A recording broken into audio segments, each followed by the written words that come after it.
ஆண்டவராகிய இயேசு கிறிஸ்துவின் நாமத்தில் உங்களுக்கு வாழ்த்துக்கள். எல்லாரும் எப்படி இருக்கீங்க? சுகமா இருக்கீங்களா? சந்தோஷமா இருக்கீங்களா?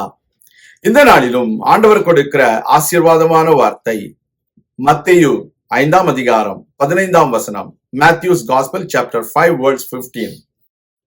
விளக்கை கொளுத்தி மரக்காலால் மூடி வைக்காமல் விளக்கு தண்டின் மேல் வைப்பார்கள்.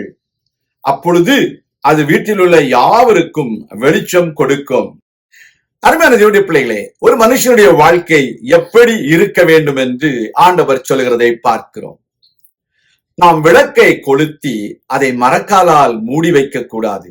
ஆனால் விளக்கு தண்டின் மேல் வைக்கும் பொழுது அது பிறருக்கு வெளிச்சம் கொடுக்கும். அதே போல நம்முடைய வாழ்க்கையானது தேவன் கொடுத்த ஒரு வாழ்க்கை. இந்த வாழ்க்கையை நமக்குத்தானே சுயநலமாக வாழாதபடிக்கு பிறருக்காக, தேவனுக்காக வாழ வேண்டும் என்று ஆண்டவர் விரும்புகிறார். Dear child of God, our Lord Jesus Christ gives an example for us to live in this world through a lamp. We need to light up the lamp first, which is our life. God has given us this life. We have to light up our own life for the glory of God.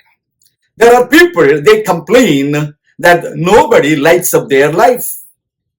But it is our responsibility to light up this life for the glory of God.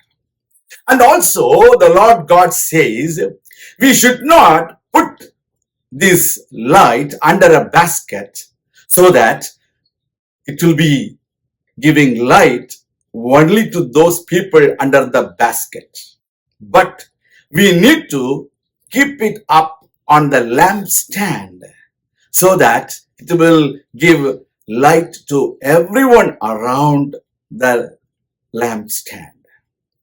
கர்த்தருடைய பிள்ளைகளே, மரக்காலால் இந்த விளக்கை நாம் மூடி வைக்க கூடாது.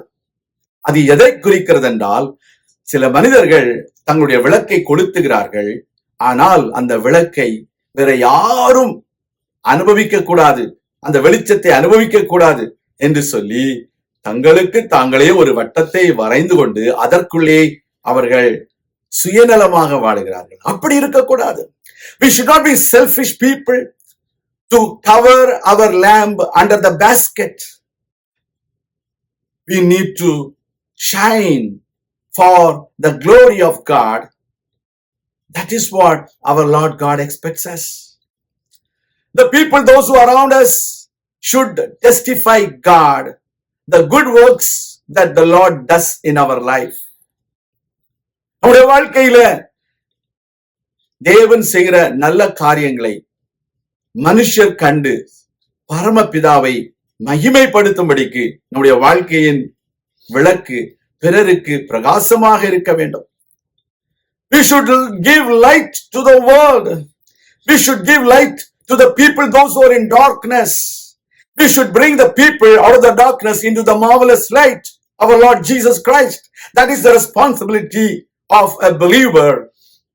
That is what we need to do. தேவனுடைய பிள்ளைகளே, இருளில் இருக்கிற மனுஷர்களை வெளிச்சத்திற்கு கொண்டு வர வேண்டும். அதுதான் ஆண்டவருடைய விருப்பம். அதை நாம் செய்வோமா?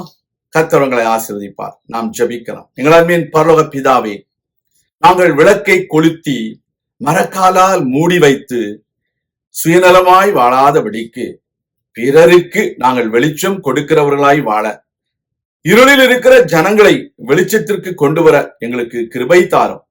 எங்களை அப்படியே உமக்கு பிரியமுள்ள சாட்சிகளாக மாற்றும். நாங்கள் உமக்கென்று எழுந்து பிரகாசிக்க எங்களுக்கு உதவி செய்திரலும். இயேசு கிறிஸ்துவின் நாமத்தில் ஜெபிக்கிறோம் எங்கள் நல்ல பிதாவே, ஆமேன். கர்த்தர் தாமே உங்களை ஆசீர்வதிப்பாராக. ஆமேன்.